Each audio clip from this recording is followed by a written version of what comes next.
Since this is an Excel table, you can change the design of the table by going into Table Design and selecting a pattern that you like. Okay, so how this tab will work is you will go here to enter your day-to-day session notes as well as the mentoring and observation activities. What is required is the segment number and activity type. And this information is dependent upon one another. So if you were to add an activity first, you can't, because you need to let the worksheet know what segment your activity represents. And if you're starting to use this spreadsheet in the middle of your clinical fellowship, you might begin at segment 2. If that were the case, you can preload what you have as segment 1 here just by putting in the actual number that you've completed. Here's an example. If you've already completed 280 hours, you can just overwrite what's in this cell. There is a formula, but you can overwrite it. As long as you have rows already existing underneath, you could do that. If it's the only row, you will probably erase that formula. But if it looks like this, you're fine. And it's just letting you know that the rows below it have a formula that you are not using. So if you were to flag this as, yes, this is an hour to count, we need to tell it what type of activity it is. We will see in the summary under direct for segment 1, 280 hours has been completed. If you did 336, you can put that number. I'm going to undo everything. So these two cells and these two cells are all you need to update the summary tab. That's it. But the other information is added so that you can track actual session notes, progress, and CF week numbers. So let's enter our activities. You can list in here any information that you like. You could put the school name, you could put the site number. It's all up to you. The student name is available in a drop-down, which means that it's a data validation so that you would only enter the students that are in your caseload, and that caseload would come from here, column A. If you have new students added to your caseload throughout the school year, you can add them, and you will see that that new student is added to your list. Since this is your confidential file, you can put the first name, last name, however you're comfortable with. I recommend putting in the mandate along with the name because obviously some students have more than one mandate and you need to record the correct mandate for the session. I prefer keeping a list of the students that were in a given group together because it does help me later on in terms of knowing what groups work well together and what groups are not maybe the best fit. So I'll keep the student names alphabetical. And you can copy into this spreadsheet as long as the information you're copying exists in this drop-down, you can copy it. Let's put these two students in a group together. They are a group size of 2. It calculates the duration of the hours based on the start and end time of your session. And this is the important piece here, is that you need to indicate, yes, you should count this hour, and it converts it to a number, which this number is what's calculated in the summary tab. If you, for whatever reason, you do not want to count that toward your clinical fellowship, and there are reasons for that, you would flag this as no. But this is an hour that we need to count. And you would write your SOAP note. This is something that you can edit as well, but I have it set up to show student progress as either expected, partial, responded positively, but no progress, or no progress at all. So we'll indicate partial and that the services were provided in the classroom. And this is my very first CF week. This column is completely optional.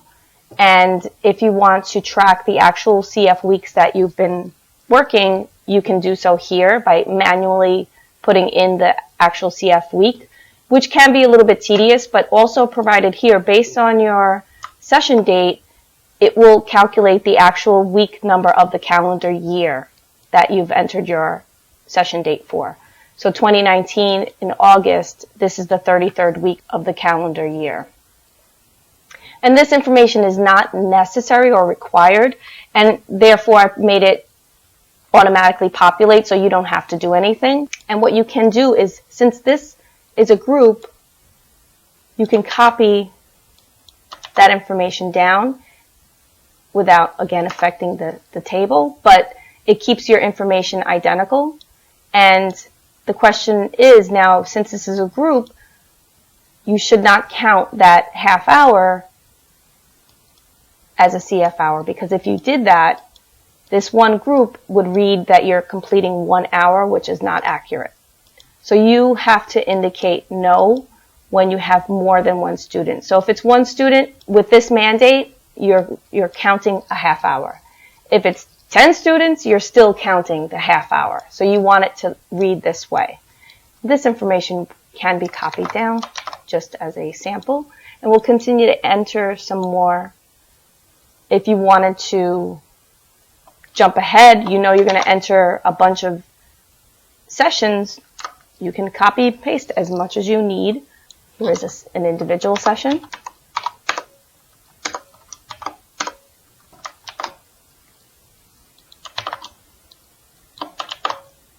There you go. So now you have a bunch of entries awaiting your input.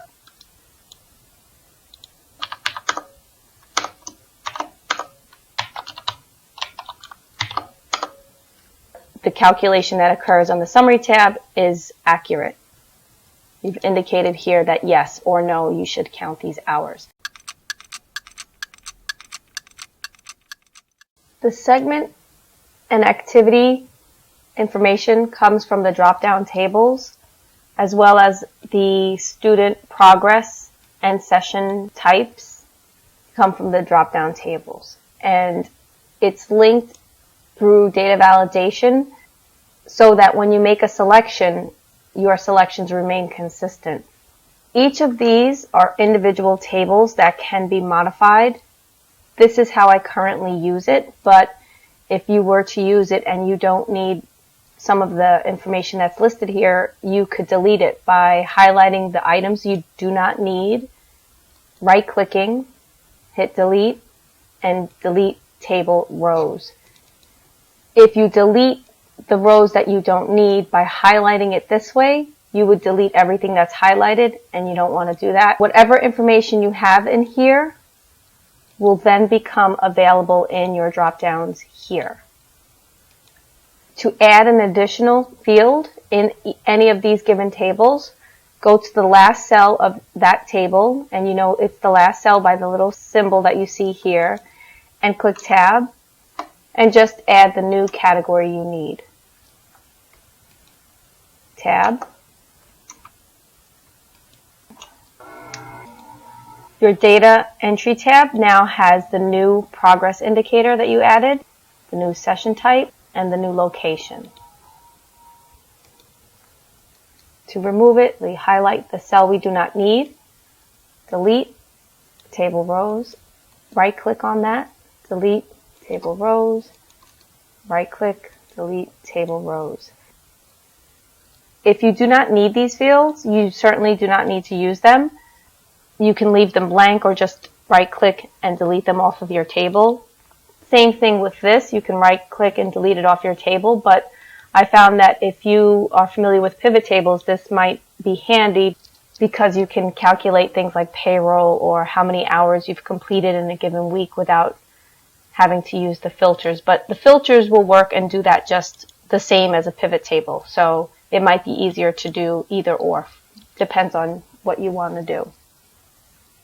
Also, if you need to delete any of the rows that are on this table, go to the row that you need to delete. When you see the black arrow, click it and then right click, delete rows. We'll do that for this direct activity as well. Delete rows. So now I want to see mentoring activities in segment 1, 2, and 3. When entering an afternoon or evening hour, just enter PM.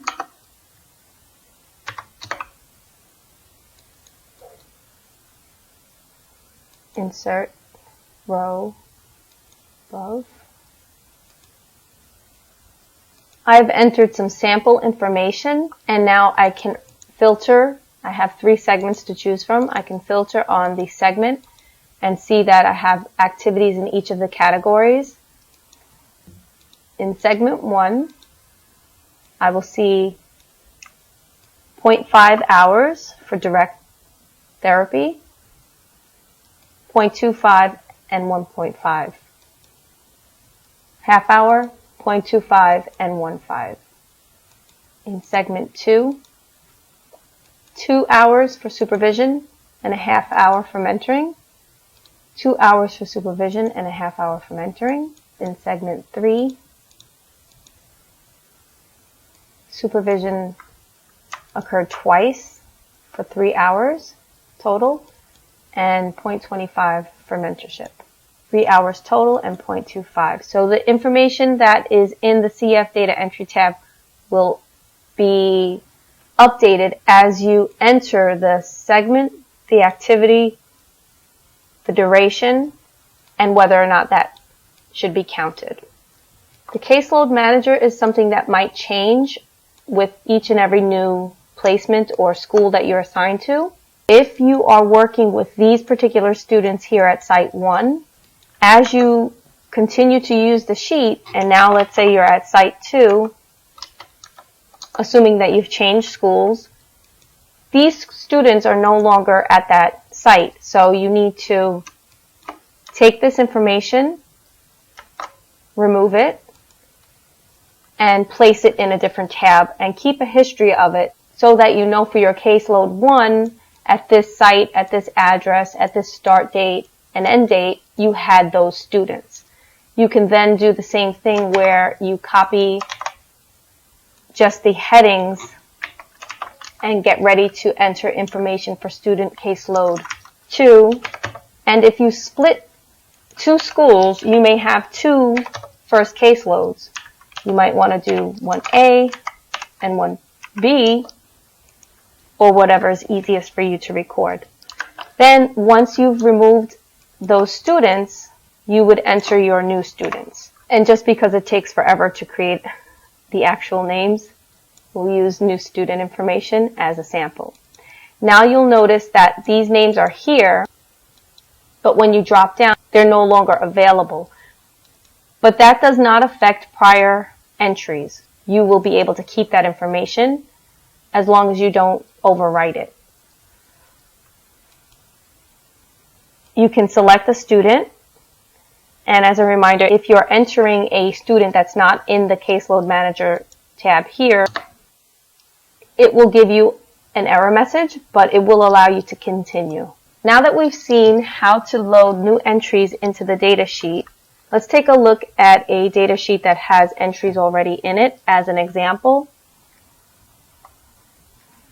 Here you can see a sample of clinical fellowship hours. These are the hours that I completed from January to June, and I just minimized all of the confidential information just to give you a sample and overview of what this might look like as you're going along in the process.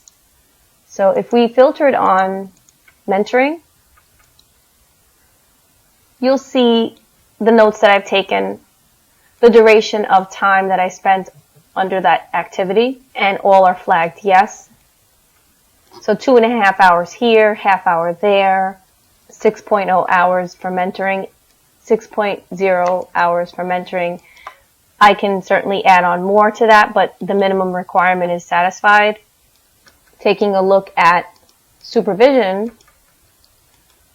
there were 3 supervised visits, 5.25 hours, still incomplete, and direct hours that I have indicated to be included total 250 hours. This segment is incomplete. Under data, I can clear my filters, and I will take it down to the last row of my data. And you notice that because it's a table, your headers will automatically be displayed without having to freeze any rows at the top. In the last cell of my very last row, I can hit Tab. If I undo that, I can also start typing here, and the row will populate. If I added additional direct hours with the minimum amount of information, I'm going to overwrite this formula temporarily just to show that the segment is now complete in terms of the summary. Once I've completed 30 hours, I would move into the next segment as long as my supervision has been completed as well. And then all items would be complete at that point, and I can move into segment 2.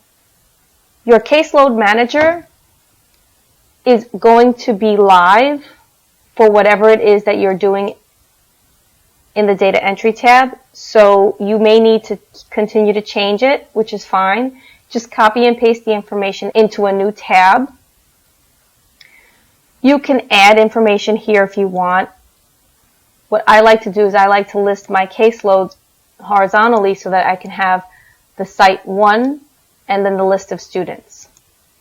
Then I would add on to this and have site 2 and that list of students. But this is a lot of information, and this is something that I developed over time because I noticed that I wanted to always refer back to what the first attend dates were, when my projected annual date of reviews were coming up. So I decided to do it this way, but you can do it as detailed or as minimal as you'd like, but you do have to keep moving this information because this is the only column that will pick up over here in this field. It is a very complicated and tedious process, and I hope that this spreadsheet can help organize your clinical fellowship hours. Thank you.